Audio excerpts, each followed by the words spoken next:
En sintonía de este espacio, en @argumentosgb y @rosa_periodista por Instagram, usted nos puede hacer sus comentarios, intervenir y hacer sus preguntas a nuestro invitado esta tarde, el diputado Luis Eduardo Martínez. Hemos venido hablando de la paz, de la reconciliación, del diálogo, de las más recientes declaraciones del Papa, también de Luis Ignacio Lula da Silva, quien hacía un llamado a ser mediador para resolver este conflicto en nuestro país. Nos habíamos quedado con el tema de que hay elecciones en Estados Unidos el día de hoy, las primeras desde que Trump está a cargo, y también, bueno, de los problemas allá en Estados Unidos. Estados Unidos también tiene sus problemas y Venezuela tiene los suyos, ¿no? En medio de todo este conflicto geopolítico.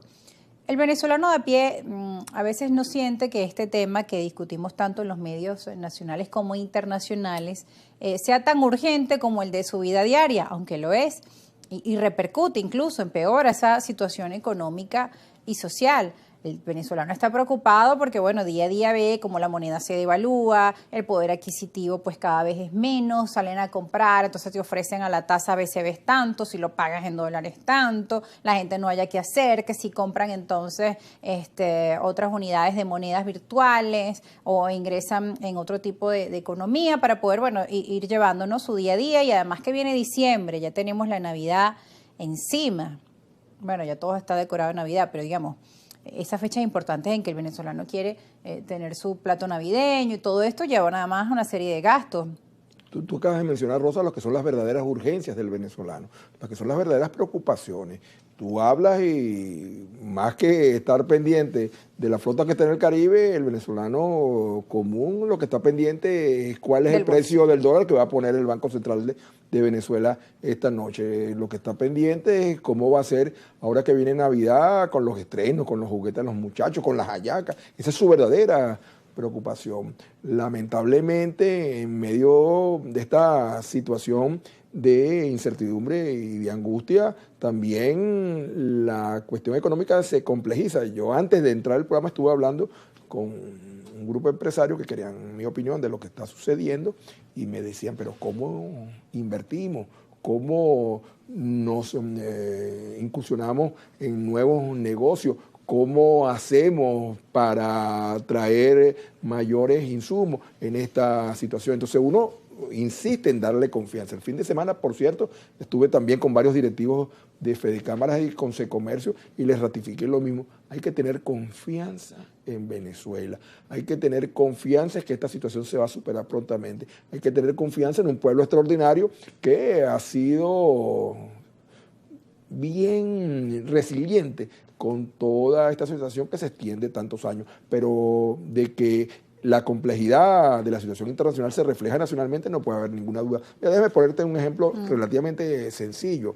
El proyecto de presupuesto de ingresos-gastos de la Nación para el 2026 se presentó hace unos días atrás. La Constitución establece y la ley que tiene que hacerse antes del 15 de octubre de cada año. Bueno, el gobierno presentó el presupuesto, naturalmente lo presenta en bolívares, que es la moneda nacional. Al día de hoy, ese presupuesto, que es para el 2026, y ha perdido una parte importante de su valor. Cuando terminemos aprobándolo, que seguramente será la penúltima semana de diciembre, habrá perdido una gran parte de su valor, y cuando empiece a hacerse real y a ejecutarse en enero, mucho más. Entonces, el tema de las sanciones económicas, el tema del cerco económico, las dificultades para colocar el petróleo, de los flujos financieros, se refleja en la economía. A pesar de eso, y no lo digo yo, está en cifras que organismos internacionales incluso las han mostrado recientemente, Venezuela ha venido experimentando un proceso de recuperación paulatino. Naturalmente, el Producto Interno Bruto en un momento determinado cayó casi en un 80-85% y la recuperación es difícil, pero con esta situación de incertidumbre particularmente compleja. Por eso tenemos que apostar todos a que vía diálogo, no solamente interno, sino externo, podamos superar esta situación. Yo creo, y te lo digo, déjame quitarme los lentes viéndote a los ojos, que desde el punto de vista interno, hoy, lo ratifico, estamos en paz y podemos garantizar que vamos a continuar en paz, que los venezolanos tenemos con nuestras para entendernos y para marchar juntos en los próximos tiempos. Falta resolver entonces esa disyuntiva externa, pero creo que la frase uno se la atribuyen al presidente estadounidense Adams, otro al secretario de Estado Dulles. Los Estados Unidos no tienen amigos, tienen intereses. Entonces los propios intereses de los Estados Unidos, el tema migratorio, el tema del petróleo, también del gas, hace que normalizar las relaciones con Venezuela particularmente importante.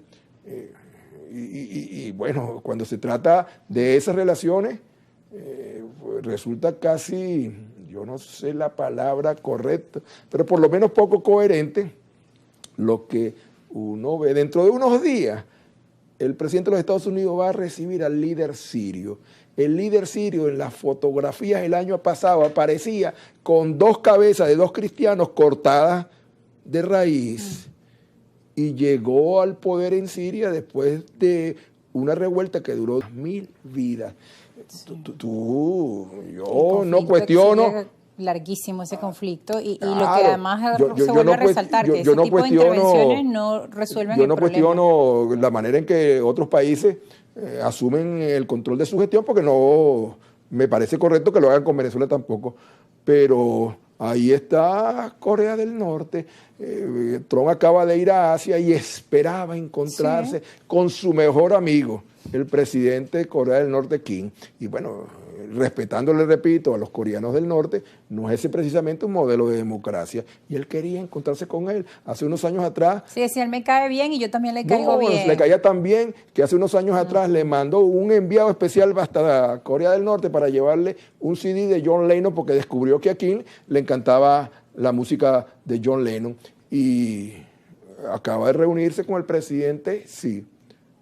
Se encontraron, y en Alaska no se encontró con el presidente Putin y le dio los 2 besos tradicionales al heredero de Saudí Arabia, que entre otras cosas él mismo lo acusó años atrás de un periodista estadounidense saudí en la embajada de Saudí Arabia en un país europeo. Entonces son los intereses los que priman. Por eso los intereses de los Estados Unidos y los intereses de Venezuela nos obligan, además de para preservar la paz, a aperturar tan pronto sea posible y con los mediadores que sea necesario un proceso de diálogo y entendimiento, y en el respeto a lo que es la independencia de cada uno de nuestros países, poder adelantar su modo de gestionar los problemas de los venezolanos.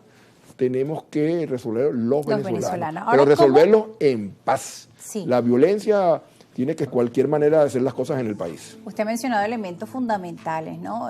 Durante todo el año, en este segundo mandato de Donald Trump, todos los medios internacionales, nacionales, opinólogos, pero también los mercados, empresarios, están muy atentos. Han sido muy polémicas en cuanto a su política exterior, pero también con decisiones comerciales, con los aranceles, y todo esto nos mantiene en vilo. Entonces uno se pregunta, ¿qué podemos hacer los países para atender nuestros problemas y tampoco estar dependiendo de pues estas situaciones externas que podrían afectarnos? Ahí es fundamental. Estamos hablando de la musiquita, tenemos que ir a la pausa, pero al regreso me la contesta.